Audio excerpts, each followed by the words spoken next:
थोड़े दिनों में आईएनआईसीटी का एग्जाम है। अगर तुम्हें लगता है कि तुमने अभी तक कुछ नहीं किया है, then this video is exactly for you, because here is the truth that nobody tells you. INICET is not about how much you studied, it's about how smartly you attempt the paper on that day. You might be in internships, postings, duties, और may be NEET PG prep didn't go as planned, and now you are thinking भाई form तो भर दिया है पर attempt कैसे करूं मैं इस एग्जाम को। सबसे पहले तुम्हें इन चीजों का ध्यान रखना है जो मैं इस वीडियो में डेफिनेटली बताने वाला हूं। ध्यान से सुनना। I have seen average students outperform toppers just because they knew how to plan the INICET paper। तो तुम भी उसी तरीके से तैयारी करो। In the next few minutes I'll show you zero prep strategy, how to attempt the INICET paper that maximizes your score, maximizes your performance, minimize the negative marking and gives you a real shot even now। But सबसे पहले channel को subscribe कर दो ताकि ये valuable content तुम तक लगातार पहुंचता रहे और मुझे बहुत सारा मोटिवेशन मिले इन कंटेंट को बनाने के लिए।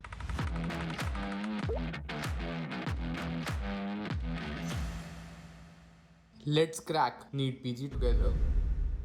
सबसे पहले इस बात को समझना जरूरी है कि भाई 45 days is not zero preparation, 45 days is a hell lot of time, 45 days is a hell lot of time in the competitive exam place. Maximise करना है अपने करेक्ट्स में, मिनिमाइज करना है अपने रॉन्ग्स पे, सिली मिस्टेक्स पे, और ऑप्शंस के साथ बहुत ज़्यादा स्मार्टली प्ले करना है। अपने दिन को 3 पार्ट्स में डिवाइड कर ले। सबसे पहले अपने स्ट्रॉन्ग टॉपिक्स पे फोकस करना है। जो चीज़ तूने ऑलरेडी पढ़ रखी है उसको तगड़े तरीके से रिविजन करना है with the help of active recall. जो मॉडरेट टॉपिक्स है, जो तुझे पता है कि कहाँ पे है, तूने पहले कहीं ना कहीं पढ़े हुए हैं बट तुझे अब याद बिल्कुल भी नहीं है, या कुछ ना कुछ वीकनेस है उन टॉपिक्स के अंदर, उनको तुझे एमसीक्यूज के थ्रू सॉल्व करके स्ट्रॉन्ग पॉइंट बनाना है अपना। और जो टॉपिक्स बिल्कुल भी नहीं पढ़े, अगर वो आईएनआईसीटी के लिए इंपॉर्टेंट है, देन डेफिनेटली उनको सेलेक्टिवली पढ़ना है। ऐसा नहीं है हर चीज़ पढ़नी है तो नहीं पढ़ी, लेकिन सेलेक्टिवली जो आईएनआईसीटी के पीवाईटी टॉपिक्स है, जो चीज़ें इंपॉर्टेंट है आईएनआईसीटी एग्जाम के लिए, उनको डेफिनेटली अपने को रीड करना है। तो अपना आज से प्राइमरी रिसोर्स ऑफ लर्निंग हमेशा एमसीक्यूज होने वाला है, वीडियोस नहीं। अगर वीडियोस पे बहुत ज़्यादा फोकस करेगा, इतना ज़्यादा टाइम अभी नहीं है। क्या कर सकता है स्मार्टली प्ले करने के लिए? सबसे पहले तो नीचे दिया हुआ गूगल फॉर्म फिल आउट कर दे। इससे क्या होगा, we will do a thorough analysis CCT of all your 19 subjects. उससे क्या होगा, तुझे अपनी strength, weakness, topic wise analysis का बिल्कुल अच्छे से डिटेल में पता पड़ जाएगा। एक स्ट्रैटेजी बनाएंगे अगले 5 महीने की, आईएनआईसीटी नवंबर तक के एग्जाम की। क्या कर सकते हैं, क्या नहीं कर सकते हैं, किस चीज़ को फोकस करना है, किस चीज़ को अवॉइड करना है, किस चीज़ पे एनर्जी डालना है एक्चुअली काम का at this point of time, उन सब चीज़ों का एक डिटेल प्लान, एक ऑब्जेक्टिव एनालिसिस वाया सीसीटी, एक सब्जेक्टिव एनालिसिस वाया डिस्कशन। ठीक है, उसके बाद ये डिटेल प्लान तैयार हो जाएगा एंड डेली बेसिस पे फॉलोअप्स रहेंगे, जिससे तू एग्जैक्टली क्या करना है क्या नहीं करना है वो सब कुछ समझ पाएगा। बट उससे पहले एक छोटी सी चीज़ करनी है, नीचे दिया हुआ गूगल फॉर्म फटाफट से फिल आउट करना है। अगर और कुछ मदद चाहिए या अर्जेंट हेल्प चाहिए, 9116324253 इज माई व्हाट्सएप नंबर। इस पर तू कभी भी रीच आउट कर सकता है। प्लीज़ व्हाट्सएप ही करना, कॉल मत करना, कॉल मैं जनरली ले नहीं पाता। व्हाट्सएप अगर मुझे मैसेज कर देगा कि सर मुझे गाइडेंस चाहिए, मेरी कुछ मदद करो, चाहे वो नीट पीजी रिलेटेड हो, चाहे आईएनआईसीटी रिलेटेड हो, चाहे इंटर्नशिप रिलेटेड हो, या एमबीबीएस के तू किसी भी ईयर का स्टूडेंट है और कुछ भी तुझे मदद चाहिए, तो डेफिनेटली तू इसको इस नंबर पे मुझे डेफिनेटली रीच आउट कर सकता है। अब आईएनआईसीटी के लिए सबसे पहले ये बात समझना जरूरी है कि भाई आईएनआईसीटी एग्जाम लव्स दी पैटर्न्स। अगर जो पिछले 6-8 साल में पेपर में चीज़ें आई हैं, उसी तरीके की चीज़ें इस बार भी आने वाली हैं और हर साल यही चीज़ होती है। तो अगले 45 डेज में, अगले 30 डेज में, जब भी तू ये वीडियो देख रहा है और जितना भी टाइम बचा है, उसके हिसाब से तुझे सिर्फ एक सिंपल सी चीज़ का ये ध्यान रखना है कि पीवाईक्यूज कर, और बहुत अच्छे से कर, क्योंकि वही के वही कंसेप्ट रिपीट होते रहते हैं और इवन जो वो ट्रैप्स हैं वो रिपीट होते रहते हैं। तो अपने ब्रेन को सिर्फ तुझे ये ट्रेन करना है कि भाई मैंने ये चीज़ पहले देख रखी है और सेम चीज़ को अवॉइड करना है, सेम गलती को अवॉइड करना है। सबसे बड़ा की चीज़ है। ठीक है, माई नोटबुक करना बहुत इंपॉर्टेंट एसेंशियल पार्ट है, उसको रोज रिवाइज करना। जो भी तू एमसीक्यू सॉल्व कर रहा है, उससे जो भी तेरी लर्निंग है, कोई भी वॉलेटाइल वाली चीज़ है, उसको अपनी माई नोटबुक में इंक्लूड कर। माई नोटबुक को रोज रिवाइज कर ताकि सेम मिस्टेक्स रिपीट ना हो। और वो एक हाई रिसोर्स है जिससे तेरा 65% 70% पेपर ऑलरेडी है। हर दिन नया पढ़ना बंद करना पड़ेगा, जो पुराना है, जो ऑलरेडी पढ़ रखा है, उसे मजबूत करना भाई बहुत ज़्यादा जरूरी है। गेस वर्क इंप्रूव करना है, लेकिन गेस वर्क ब्लाइंड नहीं करना है, ऑप्शन एलिमिनेट करना सीखना है। तो जब भी तू डेली कस्टम मॉड्यूल भी कर रहा है, फोकस कर कि 2 ऑप्शन तो एलिमिनेट कर दे। अगर तूने 2 ऑप्शन एलिमिनेट कर दिए, then take that risk of attempting.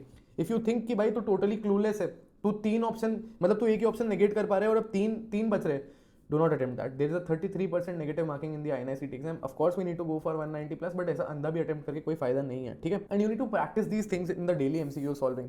अब बात आई ग्रैंड टेस्ट की। ठीक है, तो ग्रैंड टेस्ट देने, but more importantly smartly review करना बहुत जरूरी है। एंड ग्रैंड टेस्ट रिव्यू के स्क्रीनशॉट्स ऑलरेडी मैंने ऐड किए हैं बहुत सारे वीडियोस के अंदर। अगर तुम भी और कुछ देखना चाहते हो कि हम कैसे हेल्प करते हैं ग्रैंड टेस्ट रिव्यू में, और ग्रैंड टेस्ट का रिव्यू एक्चुअली कैसे हेल्प करता है, ग्रैंड टेस्ट में स्कोर्स कैसे बढ़ते हैं आइकॉनिक स्टूडेंट्स के, तो उसके भी रेलेवेंट स्क्रीनशॉट्स तुम्हें डेफिनेटली मिल जाएंगे इस व्हाट्सएप नंबर पे 9116324253 पे तुम कभी भी रीच आउट कर सकते हो इन चीज़ों के लिए, ठीक है। अब जब तू भी जीटी एनालिसिस कर रहा है, अगर तो हमारे साथ नहीं है और तू जीटी एनालाइज कर रहा है, तो सबसे पहले जब भी तू क्वेश्चन देख रहा है अपने रॉन्ग्स को एनालाइज करना। 6 से 7 घंटे से ज़्यादा जीटी को रिव्यू करने में मत लगा। सबसे पहले जब भी तू अपने रॉन्ग क्वेश्चन को देख रहा है तो उस चीज़ पर फोकस कर कि भाई मैंने क्वेश्चन क्यों गलत किया, ठीक है, या क्या तो ये कॉन्सेप्ट मिस्टेक है मेरा कि मुझे ये कंसेप्ट पता ही नहीं था। अगर पता था तो क्या फिर ये सिली मिस्टेक है कि मैंने उस टाइम प्रेशर में आके क्वेश्चन गलत किया है। और अब सेकंड क्वेश्चन जो तेरा फॉलोअप का होना चाहिए कि क्या मैं बिफोर द एग्जाम इस मिस्टेक को फिक्स कर सकता हूँ, can I fix this mistake, will I not repeat this mistake, ठीक है। It should be your goal to not repeat the same mistake, ठीक है। तो अब और उसके बाद तुझे डिसाइड करना है कि भाई is this topic worth revising again, ठीक है। आता है नहीं आता है, सोल्यूशन पढ़ के समझ में आ चुका है या नहीं समझ में आ चुका है। डेली अपने दिन को ओवर कॉम्प्लिकेट बिल्कुल भी नहीं करना है भाई। एमसीक्यू करना है, रिव्यू करना है, पीवाईक्यू उस पर फोकस करना है, रैपिड रिव्यू के जो भी तेरे नोट्स है रिवीजन वाले उनको देखना है। अभी तुझे बिल्कुल भी मोटिवेशन की जरूरत नहीं है, तुझे मोमेंटम की जरूरत है। 30 days, 25 days, 20 days, whenever you're watching this video, please go to the INICT exam hall with full confidence, attempt 190 plus, give yourself the best chance to get a seat. You never know, you never know, you never know, you might just get a seat in the exam. But for that, you have to go in confidently, attempt confidently, and that will only come when you revise what you have read. So revise properly, give your grand test properly, you know, just review your grand test properly. जो भी तूने 10-12 GTs आज से पहले दिए हैं या नहीं भी दिए हैं अगर, तो डरने की बात नहीं है। और अगर दे रखे हैं तो उनको प्रॉपर्ली रिव्यू कर। whatever the questions have come in the grand test, do not repeat the similar mistakes once more. Focus on not repeating same mistakes again, and we will day on day get better. अगर कुछ भी मदद चाहिए, INICT, NEET, PG, UPSC, CMS, whichever exam you're targeting, and you need any sort of help for that, just reach out on my WhatsApp number or fill out the Google form given below, and do me a small favor of subscribing to the channel, because that really helps me, motivates me to create good quality videos for all of you, and do my research and get back to you with the best information and the absolute best information. All the very best. Thanks for watching. Do like, share and subscribe to the channel. All the very best. Love you all.